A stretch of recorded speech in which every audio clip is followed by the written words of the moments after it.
네, 국내 시장 쟁점 함께 분석해 보도록 하겠습니다. 라이브 이슈 타임인데요. 펠리지 투자인리서치 김민수 대표 전화 연결되어 있습니다. 안녕하십니까? 네, 안녕하십니까. 네, 먼저 원달러 환율 흐름부터 살펴보고 가도록 하겠습니다. 수요일에 원달러 환율이 1,200원 선 위에서 마감이 됐습니다. 지난주 금요일보다 계속 장중에 외환시장에서는 원달러 환율 1,200원대 터치를 하기도 했는데요. 우리 시장에 어떤 영향이 있을까요? 네, 안 좋은 영향이죠.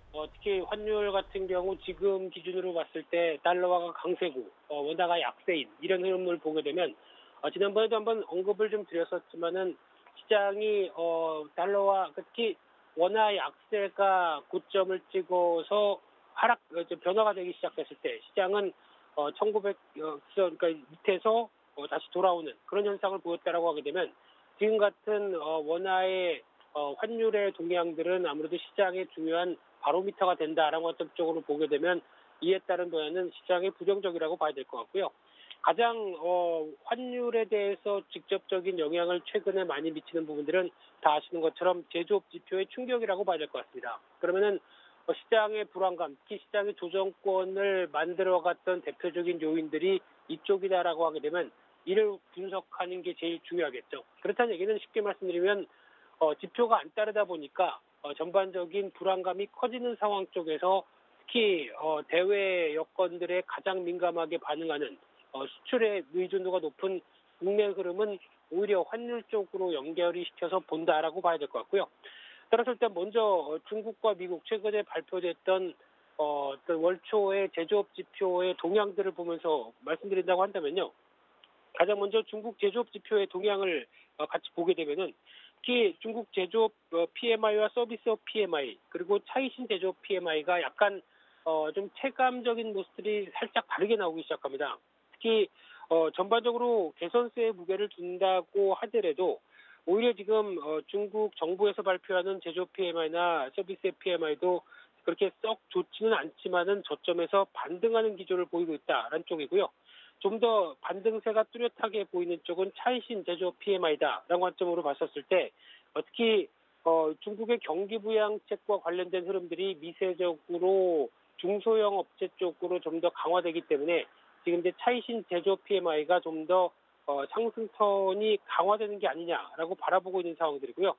그런 차원으로 봤었을 때 세부 항목 중에 신규 주문 지수가 50 이상으로 반등했다. 상당히 좀 고무적이고요.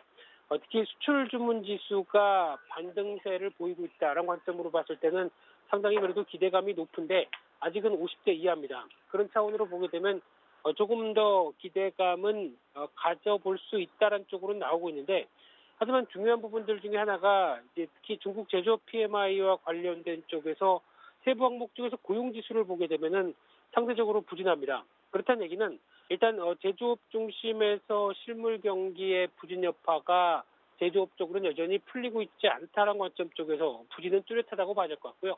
이렇게 되기 시작하게 되면은 중국도 여러 가지 변화가 나오기 시작하는 부분들인데 제조업 쪽이 변화가 살짝 긍정적으로 나온다고 하더라도 고용이 뒷받침되지 않는 제조업 지표의 변화다라고 하게 되면 지금 이제 중국 쪽에서도 여러 가지 산업적인 변화가 나온다고 봐야 될 것 같고요. 대표적으로 산업 자동화라든가 그리고 무인화라고 표현해야 될 정도로 어떻게 보면은 산업의 기반들이 기술 발전으로 인해서 고용을 동반하지 않는 쪽의 변화가 나오고 있다는 관점들도 충분히 염두를 할 필요가 있지 않을까 생각되고 있고요. 물론 앞으로 제조업 지표가 반등을 해서 변화가 나오기 시작한다라고 하게 되면은 오히려 고용 지수도 긍정적으로 나올 가능성도 물론 있겠지만은 아직 그 산업의 변화가 미치는 여파도 이런 식으로 다가온다라고 봤었을 때 특히 이제 앞으로 중국 정부가 고용 측면에 좀 더 신경을 쓸 가능성이 높겠죠. 왜냐면은 중국은 1인 일당 공산당 체제다 보니까 인민들의 불만이 커진다. 그러면 또 불안감의 요소가 될 수가 있겠죠. 그렇기 때문에 앞으로의 변화 요인들도 체크를 해야 될 것 같고요. 가장 중요한 또 미국의 제조업 지표가 부진하게 발표되면서 나왔던 부분들 한번 살펴보게 되면요. 이번에 발표된 ISM 제조업 지수와 제조업 PMI 그리고 서비스업 PMI 관련된 추이를 보게 되면 일단 미국도 두 가지 측면으로 제조업 쪽이 발표가 되는데 첫 번째가 ISM 제조업 쪽이고 그리고 두 번째가 마킷에서 발표하는 제조업과 비제조업 PMI라고 보시면 될 것 같은데요. 일단 두 가지 지표가 약간 저점대에서 변화가 나오기 시작하는데 ISM 제조업 지수는 벌써 2016년도 저점대를 깨려고 시도를 하고 있고요. 하지만 마켓 제조업 PMI나 서비스 PMI는 저점대에서 살짝 반등을 시도하고 있는 모습들이 보여지고 있는데 시장은 일단 안 좋은 거 봤습니다. 안 좋은 걸 보고 위축세가 좀 심하다고 봐야 될 것 같은데 특히 지금 발표가 된 ISM 제조업 지수 같은 경우는 업력이 1950년대부터 이어졌고요. 이 마켓 제조업 PMI 같은 경우는 2007년부터 발표됐습니다. 그러다 보니까 되게 업력이 오래되다 보니까 상대적으로 구성하고 있는 항목들을 봤었을 때 어떤 실질적인 지금 시장에 그리고 어떤 산업과 관련된 쪽에 밀접하게 영향력을 끼칠 수 있는 쪽은 ISM보다는 마켓 쪽이 좀 더 가깝다고 봐야 되겠죠. 그런데 그럼에도 불구하고 지금 시장에서 변화는 일단 부진하다라는 쪽에 무게를 두고 있는데 결론적으로는 둘 다 그렇게 썩 좋다고 보기는 힘든 상황들이지만 그래도 애써 위안을 찾는다라고 하게 되면 저점대에서 반등을 하는 마켓 PMI 쪽에 좀 더 무게를 둬야 되지 않을까 생각이 들고 있고요.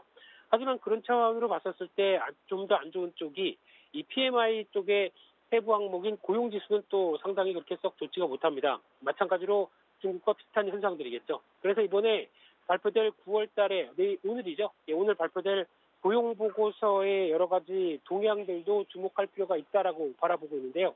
특히 고용보고서 같은 경우 이번에 발표될 지표의 동향들을 보게 되면은 아무래도 최근에 좋았던 실업률의 동향들이나 그리고 임금 상승률과 관련된 여러 가지 지표들을 보게 되면 상대적으로 고점에서 꺾이는 그래서 실업률은 반등을 할 가능성이 높고요. 거기다가 고용 관련된 임금 관련된 부분들도 흔들리기 시작하게 되면은 또 하나 미국에서 바라보는 부분들은 제조업 관련된 부분들은 솔직히 미국 경제에서 한 10% 좀 더 10% 중반대 정도밖에 안 되는 상황들인데 오히려 어떤 가장 또 충격을 받을 수 있는 부분들은 고용 관련된 쪽, 특히 제조업이 안 좋아서 고용이 불안하게 되고 이 불안한 고용이 오히려 어떤 소비나 특히 서비스 관련된 쪽의 지표까지 영향을 미친다라고 하게 되면 미국 경제의 또 70% 이상을 차지하고 있는 이런 소비 관련된 쪽에 어떤 영향권이 나오기 시작한다라고 하게 되면 상대적으로 불안감이 커질 수가 있는 상황이다라는 쪽을 미리 좀 선반영해서 움직이는 게 아닐까라고 생각되고 있고요. 그러다 보니까 이번에 발표될 고용보고서뿐만 아니라 다음 어떤 하반기까지 이어지는 고용보고서는 상당히 의미가 있게 어떤 시장이 바라보려고 생각하겠다라고 보여지고 있고요. 그런 차원으로 보게 되면은 일단 지표는 안 좋습니다. 근데 지금 시장에서 또 하나 여러 가지 측면으로 해석하는 게 현실을 바라볼 것이냐 아니면 미래에 대한 기대감을 바라볼 것이냐 이 두 가지로 해석이 초점이 맞춰질 것 같고요. 지금 안 좋은 지표는 무역 분쟁이 이어지면서 약 한 1년 반 동안 넘게 지표 안 좋다는 건 누구나 다 아는 사실들로 지금 나와 있는 상황들이고요. 그런데 오히려 이런 부분들이 그러면은 정부들이 각국의 글로벌 정부들이 가만히 있겠느냐라는 쪽에 포커스를 맞추게 되면 오히려 시장은 저점대에서 변화가 될 가능성도 타진을 하게 되는 상황들이 나오겠죠.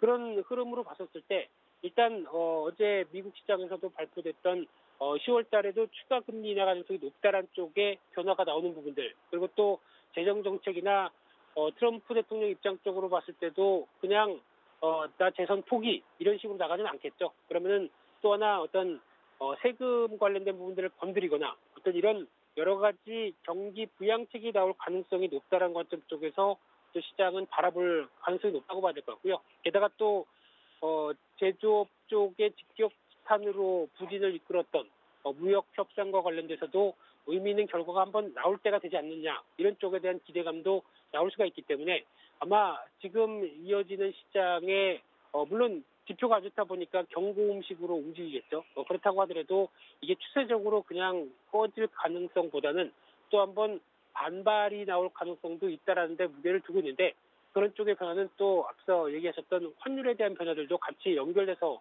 나올 걸로 보여지고 있고요.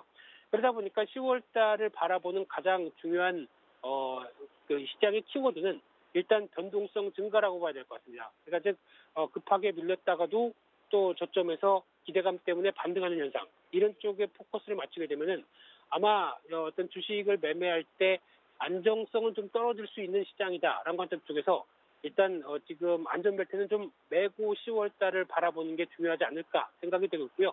그런 차원에서 특히 지금 잘못하게 되면은 시장이 너무 안 좋은 것만 바라봐서 주식을 팔아버렸더니 또 저점에서 앞으로 기대감 때문에 또 쫙 올라오고 있는 이런 상황을 보게 되면 저점 매도, 고점 매수밖에 될 수도 없는 이런 현상이 나올 수가 있기 때문에 이럴 때는 일단 무엇보다도 주식 비중과 관련돼서 어느 정도 좀 관리가 필요하겠죠. 그래서 좀 압축돼서 시장에 대응할 수 있도록 비중을 좀 관리하고 대응하는 전략들이 가장 중요하겠다라고 하는 쪽에서 변동성을 관리하자 이쪽에 포인트를 맞추고 10월 달의 장세를 대응하셔야 될 것 같습니다.